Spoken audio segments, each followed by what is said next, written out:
Hello everyone, welcome to our YouTube channel study with friends. दोस्तों, जैसे कि आपने पिछले वीडियो में छत्तीसगढ़ की नदी या मुख्य नदी महानदी के बारे में देखा, आज हम छत्तीसगढ़ की सहायक नदी के बारे में अध्ययन करते हैं। देखिए, छत्तीसगढ़ की सहायक नदी को हमको दो भाग में बांटे थे, एक उत्तर से और एक दक्षिण से। उत्तर से सहायक नदी में सबसे पहले हमने पढ़ा था शिवनाथ, फिर हमारे पास था हसदेव, फिर बोरई, फिर मांड, फिर ईब और केलो। ठीक, ये आपका हो गया। दक्षिण में सहायक नदी हमने पढ़ा था दूध, फिर सिलियारी लिख लेते हैं। ठीक है, दूध, सिलियारी, इसके बाद सोंढूर, फिर आपके पास पैरी, जोंक, पैरी, जोंक, और इसके पास क्या आपके पास क्या आ जाएगा? लात नदी, लात नदी।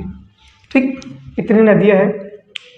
उत्तर की सहायक, दक्षिण की सहायक। हम आज शुरुआत कर लेते हैं दक्षिण की सहायक नदी, महानदी की दक्षिण से सहायक नदी को एक बार स्टार्ट करते हैं। क्योंकि देखिए, अगर मैं महानदी का उत्तर से सहायक पढ़ूं तो शिवनाथ नदी, शिवनाथ नदी को पूरा डील पढ़ेंगे, उसके बाद उसका सहायक नदी। उससे पहले ये छोटे छोटे नदी करते हैं, फिर बड़ी नदियों का करते हैं। ठीक है, तो हम क्या देखेंगे?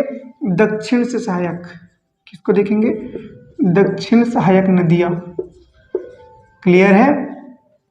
चलिए, आपको पुरानी चीज याद होनी चाहिए, जैसे कि महानदी का उद्गम कहाँ से हुआ। उसके लिए वो सिनॉप्सिस क्या बनाते थे? सबसे पहले प्राचीन नाम, प्राचीन नाम के बाद उद्गम, उद्गम के बाद विसर्जन, उद्गम विसर्जन, फिर लंबाई, लंबाई के बाद क्या हो जाता है? उसका विस्तार, विस्तार मतलब कहाँ कहाँ वो प्रवाहित होती है ना, प्रवाहित होने के बाद उसके तट पर बसे और उसके लास्ट में विशेषता। चलिए, हम लोग पहले स्टार्ट करते हैं। हमारा नदी का नाम है दूध नदी, दूध नदी। अब दूध नदी में है सबसे पहले, इसका कोई प्राचीन नाम नहीं है, तो मैं क्या देखूंगा? इसका उद्गम, उद्गम, उद्गम में लिखूंगा मैं मलाच कुंडम की पहाड़ी, मलाच कुंडम की पहाड़ी। कहाँ पे? कांकेर में। ठीक है, विसर्जन कहाँ पे होगा? देखिए, विसर्जन अगर विशेष स्थान नहीं दिया है, किसकी सहायक नदी है? महानदी की सहायक नदी है, तो कहाँ विसर्जित होगा? महानदी में, महानदी में। अब प्रवाह क्षेत्र, प्रवाह क्षेत्र, प्रवाह क्षेत्र आपके पास क्या आ जाएगा? कांकेर, कांकेर की नदी है, कांकेर में जाती है। ठीक है, अब विशेष देखते हैं। विशेष, दुधवा जलाशय, दुधवा जलाशय, ये क्या है? विशेष में लिख सकते हैं। यहाँ पे विशेष में मैं क्या लिख सकता हूँ? पहले अगर मैं यहाँ पे विशेष लिख देता हूँ ना, तो विशेष में सबसे पहला लाइन मैंने क्या लिखा? परियोजना। तो दूध नदी में कौन सी परियोजना है? दुधवा जलाशय है। और डील करेंगे अपन जब इसका सिंचाई पढ़ेंगे तब। और नेक्स्ट आपके पास कौन सा है? जलप्रपात, जलप्रपात, इसका नाम है दुधवा, सॉरी, मलाज कुंडम जलप्रपात, मलाज कुंडम जलप्रपात। क्लियर है? हमने क्या पढ़ा? दूध नदी जिसका उद्गम होता है मलाजकुंड की पहाड़ी कांकेर से, विसर्जन होता है महानदी में, प्रवाह क्षेत्र कांकेर, विशेष में परियोजना इसका दुधवा जलाशय, जलप्रपात में मलाजकुंडम जलप्रपात। इतना नोट करिए, हर नदी में हमको क्या पढ़ना है? इसी प्रकार से पढ़ना है। ठीक है, दक्षिण की सहायक नदी पहला हमारा क्या हो गया? दूध नदी। मैं यहाँ पे लिख देता हूँ ना, पहला हमने क्या पढ़ा? दूध, दूध नदी। ठीक, चलिए नोट करिए, फिर रफ करता हूं मैं।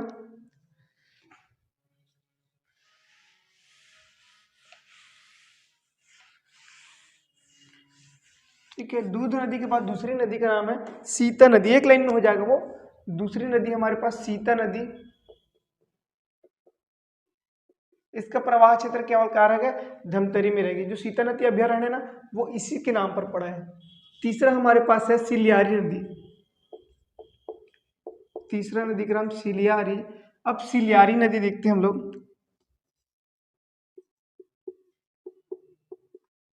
ठीक है। अब सिलियारी नदी में आपको क्या याद रखना है, उद्गम विसर्जन से दिक्कत नहीं है, मतलब जरूरत नहीं है। आपको यहाँ पे क्या रखना है, माडम सिल्ली बांध, माडम सिल्ली बांध, ठीक है। ये हमारा माडम सिल्ली बांध है।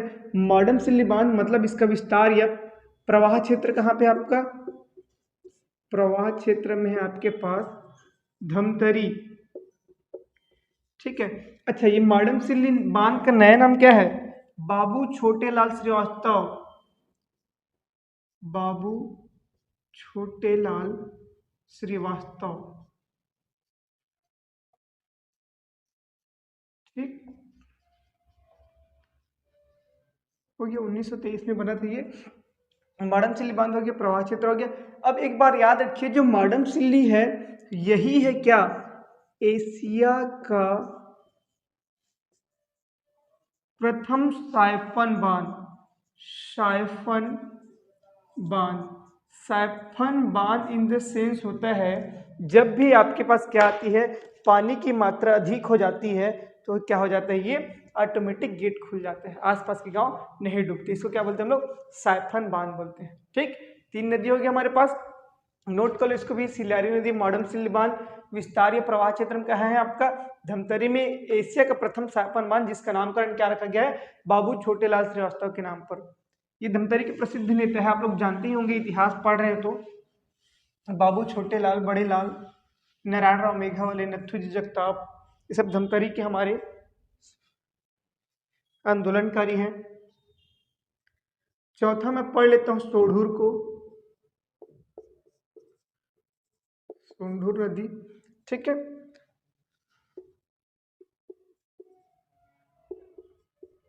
सोंढूर नदी, इस देखिए, अब इसका प्राचीन नाम है, प्राचीन नाम हम लोग बोलेंगे, सोढ़ूर का प्राचीन नाम है सुंदरा भूति, मतलब सोढ़ूर का प्राचीन नाम क्या है, सुंदरा भूति। उद्गम, उद्गम में देखिए, पहले हम लोग क्या पढ़ते थे, मैं दोनों लिख देता हूं ना ताकि आपको कंफ्यूजन मत हो। नरियर पानी, नरियर पानी नामक स्थान या पहाड़ी, नरियर पानी पहाड़ी, गरियाबंद, ठीक है। लेकिन वर्तमान में इसको क्या माना जाता है, नवरंगपुर उड़ीसा, उड़ीसा, ठीक है, नवरंगपुर उड़ीसा। विसर्जन देखते हैं, विसर्जन, सॉरी मैं विशेष लिख दिया ना, विसर्जन है आपका, विसर्जन आपको होगा पैरी नदी में, पहले किस में होगा ये, पैरी नदी में होगा। फिर पैरी नदी के बाद कहाँ हो जाएगा आपका, महानदी में। याद रखना, तीनों संगम कभी कभी एकदम साथ से नहीं मिलते, हम लोग मानते जरूर 3 नदियों का संगम, लेकिन पहली नदी दूसरे में मिलती है, फिर दूसरे के बाद वो दोनों मिलकर तीसरे में मिलती है। इसमें परियोजना है हमारे पास सोंढूर परियोजना, सोंढूर परियोजना, ठीक। और विशेषता हम देखेंगे। अच्छा, इसकी लंबाई देख लेते हैं, कई सोर्स से आपको 100 किलोमीटर मिलता है, लेंथ है इसका, ठीक है। और कई जगह क्या मिलेगा, 80 किलोमीटर या 80.5 किलोमीटर, ठीक। ये हमारा क्या है, सोढ़ूर नदी। प्राचीन नाम सुंदराभूति, उद्गम पूर्व में नरियर पानी नामक पहाड़ी, गरियाबंद से वर्तमान में नवरंगपुर उड़ीसा से, विसर्जन पैरी नदी में, सोढ़ूर परियोजना चलाई जा रही है, ठीक है। चलिए, ये हमारा क्या होगा, सोढ़ूर नदी। सोढ़ूर के बाद हम लोग क्या पढ़ेंगे, पैरी नदी, 5वां है पैरी नदी।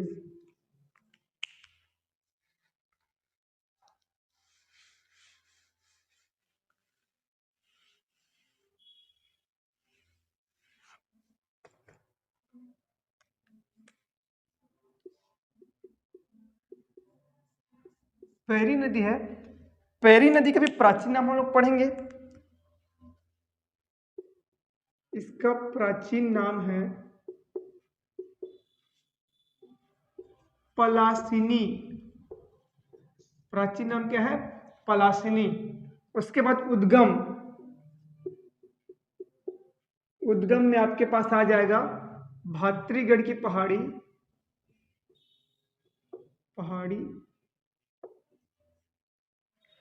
भातृगढ़ की पहाड़ी, बिंद्रानवागढ़, बिंद्रानवागढ़, गरियाबंद।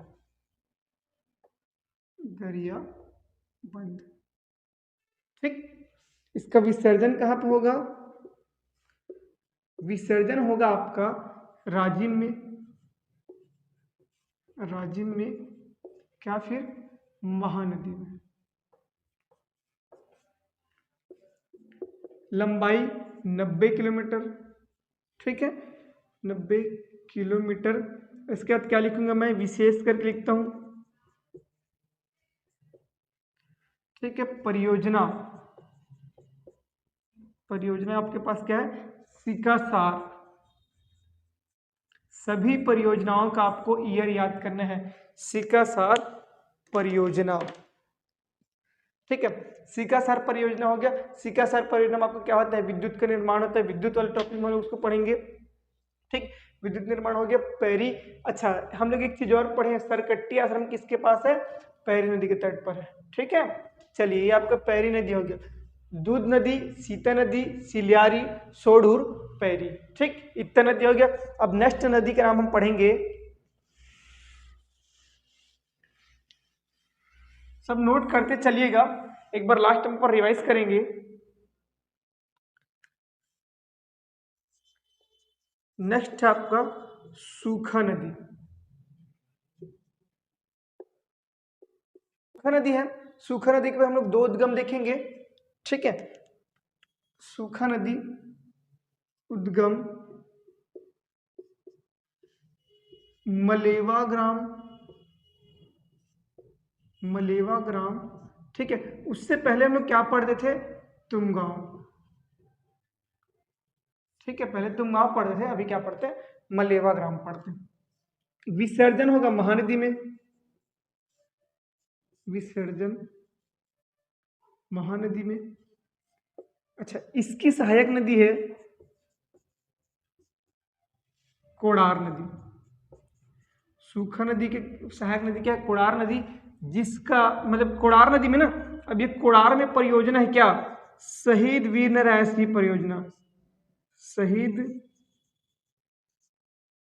वीर नारायण सिंह परियोजना,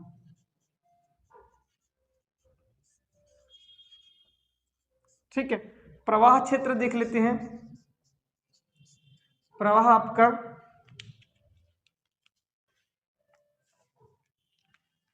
प्रवाह में आपका आएगा गरियाबंद और कहाँ पे? महासमुंद में, गरियाबंद और महासमुंद में। ये क्या हो गया आपका? सूखा नदी, ठीक है। सूखा के बाद हम लोग देखेंगे जोक नदी,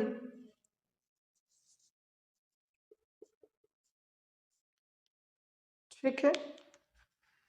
जोक नदी 7वां है आपका। जोक के बाद हमारे पास क्या रह जाएगा? लात नदी। पहले लिख लेते हैं जोक नदी को। जोक नदी है, देखिए इसका उद्गम हम लोग पहले गौरागढ़ की पहाड़ी पढ़ते थे, अभी क्या है? उद्गम सोनबेरा पठार। उद्गम क्या आपका? सोनबेरा पठार, उड़ीसा। अच्छा, एक क्वेश्चन आया था सोनबेरा पहाड़ का विस्तार क्या है? तो सोनबेरा पठार का विस्तार आपका महासमुंद, गरियाबंद और उड़ीसा में है, ठीक है। विसर्जन शिवरी नारायण में हो गए ना, हम लोग संगम पढ़े ना। विसर्जन का होगा शिवरी नारायण में होगा, ठीक है। प्रवाह क्षेत्र पर हम लोग डील कर लेंगे, जब मैप बनाएंगे तब इसको प्रवाह क्षेत्र और बना लेंगे, ठीक। विशेष में लिख लेते हैं जोक व्यापवर्तन परियोजना, और आपके पास क्या आएगा? जोक बल्लार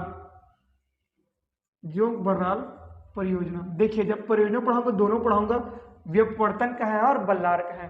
ठीक है, एक महासमुंद में आ गया, एक बलौदा बाजार में आ गया। ठीक है, ये आपका जोक नदी।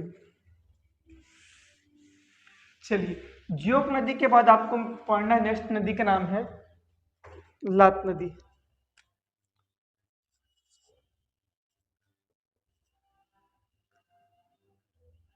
लात नदी ना, ठीक है, लात नदी, इसका उद्गम होता है रदन की पहाड़ी, बलिंडा ग्राम,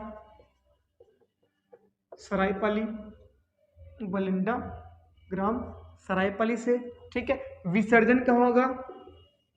चंद्रपुर महानदी, वहां संगम मनाते हैं ना ये, चंद्रपुर महानदी में। ठीक, और क्या रहेगा इसमें? विशेष में लिख लेते हैं संगम मनाता है, विशेष आपका संगम मनाता है। ठीक है, मैं लंबाई यहाँ पे ऐड नहीं करूँ आपको, जैसे पर्वत की लंबाई पढ़ा, ऊंचाई पढ़ाया था, वैसे सबसे लास्ट में इसका क्या पढ़ाऊंगा, सबकी लंबाई पढ़ा दूंगा। ठीक है, लात नदी हो गया, सूखा जोक लात नदी करके। ठीक है, अब दो नदी और पढ़ लेते हैं अन्य नदी करके। एक है हमारे पास बलमदेही नदी,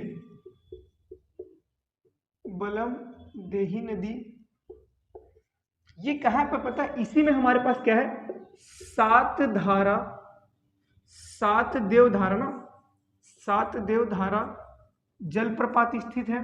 कहां पे स्थित है? ये हमारा है बारनवापारा अभ्यारण्य के पास। ठीक है, बारनवापारा अभ्यारण्य में क्या है? बलमदेही नदी है। एक है हमारे पास सुरंगी नदी, सुरंगी नदी, ये एक्चुअल में ना आपका रायगढ़ वाले क्षेत्र है, वहां प्रवाहित होती है, प्रवाह रायगढ़ वाले क्षेत्र में। लेकिन ये नदी क्या करता है, ओंग नदी के माध्यम से, ओंग नदी के माध्यम से उड़ीसा में जाकर महानदी से मिल जाती है। ये हमारी क्या होगी? सुरंगी नदी। ये हमारा 9वां नदी हो गया और ये हमारा 10वां नदी। एक नदी हम लोग और जान सकते हैं जिसका नाम है 11वां, तेल नदी। ठीक है, तेल नदी ये कहां प्रवाहित होती है? देवभोग तहसील गरियाबंद। कई बार पूछा गया क्वेश्चन, देवभोग तहसील गरियाबंद, ये हमारा क्वेश्चन पूछा जा चुका है। ठीक है, ये तेल नदी। ठीक, ये हमारा मतलब मान के चलिए छत्तीसगढ़ की दक्षिण से सहायक नदी पूरा कंप्लीट है। ठीक है, नेक्स्ट क्लास में हम क्या करेंगे, इसको पूरा मैप बनाएंगे, फिर देखेंगे। एक बार रिवाइज कर लेते हैं। दूध नदी का उद्गम कहां से होगा? मलाच कुंड की पहाड़ी। मलाच कुंड कहाँ है? कांकेर में है। विसर्जन कहां पे होगा? महानदी में। अब इसमें क्या है, एक परियोजना दुधवा जलाशय और जलप्रपात क्या है आपका? मलाच कुंडम जलप्रपात। सीता नदी, सीता नदी अभ्यारण्य के पास कहाँ पे आएगा? महानदी धमतरी। सिलियारी नदी, हाँ सिलियारी नदी, जिसमें क्या माडमसिल्ली जल वो बांध है, बाबू छोटलाल श्रीवास्तव जिसका नाम है भारत एशिया का सबसे पहला साइफन बांध। सोढ़ूर नदी, सोढ़ूर का प्राचीन नाम सुंदराभूति, उद्गम है पहले नरियर पानी से, वर्तमान में नौरंगपुर से। ओके, विसर्जन कहाँ पे होगा? पैरी नदी में। अब इसमें क्या है, लंबाई देखते हैं 80 किलोमीटर किसी वाले शोध से, और हम लोग पहले क्या पढ़ते इसमें 100 किलोमीटर। अब आपके पास पैरी नदी, प्राचीन नाम पलासनी, उद्गम है भातरीगढ़ की पहाड़ी गरियाबंद, है ना। सूखा नदी, सूखा नदी का है ना, सूखा नदी हम लोग पहले पढ़ते थे तुमगांव से, बाद अभी मलेवा गांव। ठीक, इसकी सहायक नदी का नाम है कोड़ार। कोड़ार में एक परियोजना जिसका नाम क्या है? कोड़ार परियोजना या शहीद वीर नारायण सिंह परियोजना, स्थान महासमुंद। जोक नदी का उद्गम होता है, जोक नदी का उद्गम आपके पास हो जाएगा इससे सोनबेरा पठार से। ठीक है, सोनबेरा पठार उड़ीसा, गरियाबंद और कहाँ फैला हुआ है? महासमुंद फैला हुआ है ना। ये क्या करता है? शिवरी नारायण में जाकर मिलता है, संगम मनाता है शिवरी नारायण मतलब शिवनाथ महानदी और जोक का। फिर लात नदी, लात नदी का उद्गम होता है आपका रदन की पहाड़ी, बलेंडा ग्राम सरायपाली से। विसर्जन होता है चंद्रपुर में, चंद्रपुर मतलब जांजगीर चांपा शक्ति, है ना। और क्या रहेगा ये लात नदी? चंद्रपुर में महानदी में जाकर संगम मनाएगी विशेषता में। नेक्स्ट नदी हमारा बलमदेही नदी, जिसमें सात देवधारा जलप्रपात है, जो कहां पर है? बारनवापारा क्षेत्र, बारनवापारा अभ्यारण्य क्षेत्र। ठीक है, फिर सुरंगी नदी जो रायगढ़ में बहती है। ठीक है, ओंग नदी के माध्यम से कहा मिल जाती है? उड़ीसा में मिलती है। उड़ीसा में किससे मिलती है? महानदी से मिल जाती है। ठीक है, नेक्स्ट है आपके पास तेल नदी देवभोग में, और ये कहाँ प्रवाहित होती है? गरियाबंद में। ठीक है, मतलब तहसील पूछे तो देवभोग और ये पूछे तो गरियाबंद। इसका डील में और है कि ये आपका कोरापुर से निकलती है ऐसा करके है, बट उतना डील पढ़ने की जरूरत नहीं। ठीक, नेक्स्ट क्लास में हम लोग क्या करेंगे, इसको मैप में बनाएंगे। नहीं, पहले उत्तर की सहायक नदी देखेंगे फिर मैप में बनाएंगे। ठीक है, एक बार मैप में पूरा क्लियर करेंगे ये महानदी वाले अफवाह तंत्र को। ठीक है, यहां तक क्लियर है? चलिए, अगर आपको हमारी वीडियो पसंद आ रही है तो वीडियो को लाइक कीजिएगा, हमारे चैनल को सब्सक्राइब कीजिएगा और प्लीज वीडियो को पूरा देखिएगा। अगर आपको कुछ डाउट होता है तो कमेंट कीजिएगा। हमारे साथ बने रहने के लिए आप सभी का थैंक यू।